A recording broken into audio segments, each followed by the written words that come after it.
you're a brand new runner or just increasing your mileage, you may have noticed that you're getting more than a little thirsty out there on the roads and trails. Well, there are plenty of solutions to your hydration challenges, some much better than others.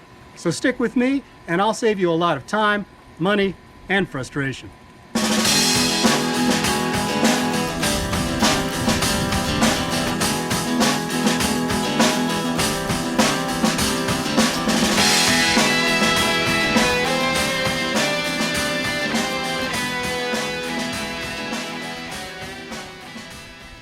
Hey everyone!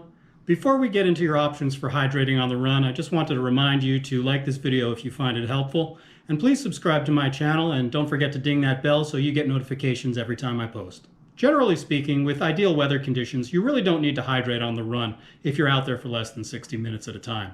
Of course, in the summer heat, feel free to throw that little bit of wisdom right out the window. But one thing's beyond argument. If you're out there for a run that lasts between 1 and 3+ hours, you need access to liquid along the way.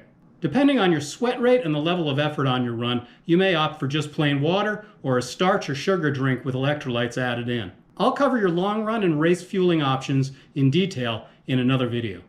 If you're willing to stay close to home when you go for a run, you can always choose a looping course that brings you back home every mile or two. You can leave a drink outside your home that's easily accessible but safe from harm.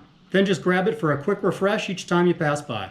And don't drink from the hose. Even Fido shouldn't be exposed to the BPAs and other chemicals that a hose introduces to your water. If your route takes you further from home, you can always go out and drop some water bottles ahead of time so they're waiting for you along the way once you are running. I'm not really a big fan of this method because you may not remember where you hid your drinks when you need them most. The bottles can also be fouled by animals or just plain stolen. When I'm out on a long run, I prefer to have access to a drink anytime I need it, and that means carrying it with me. And as with everything else in life, some options are much better than others. I wouldn't recommend heading out the door with a typical 500 milliliter water bottle in your hand. I remember when I was training for my first half marathon. It was a blazing hot June morning. I thought I'd just sip from the bottle as I needed it.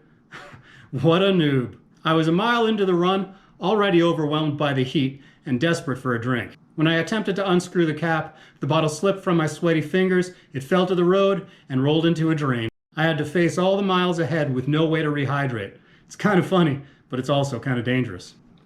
Well, how about a tumbler? Well, also no good. Not only do they slip easily from your hands in the middle of a sweaty run, but the flip tops are also really unwieldy.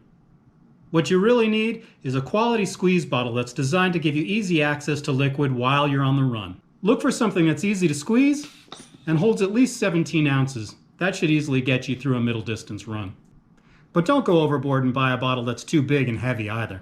Some bottles are shaped like a cylinder, while others are ergonomically designed to fit in the palm of your hand. And some of them, like this one, are even insulated to keep your cool drinks cooler for longer.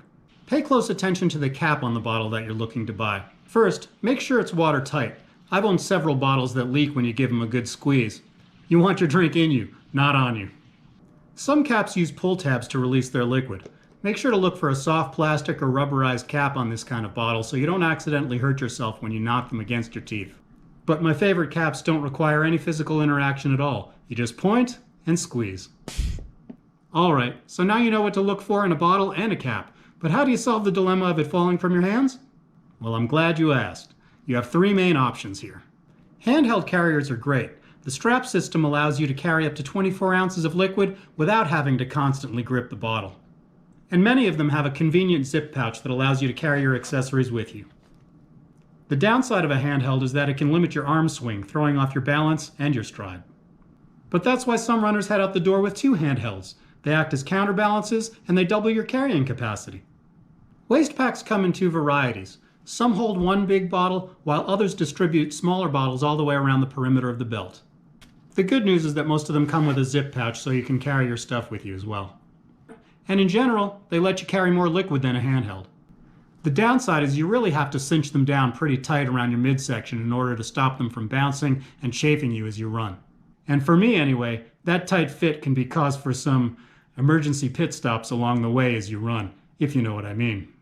For maximum carrying capacity, many distance runners prefer a hydration vest. They come in a variety of styles.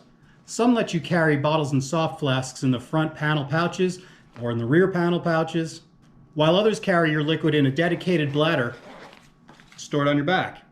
The hose and bite valve system let you take a drink at your own convenience. Another great thing about hydration vests is that they come with a lot of extra storage, so you can bring your cards, your keys, your phone, food, fuel, even extra clothing along with you on your run. If you decide to go this route, just make sure you buy something with a snug fit that doesn't bounce. It should be made of light, breathable materials that won't chafe, even if it's worn directly against your skin.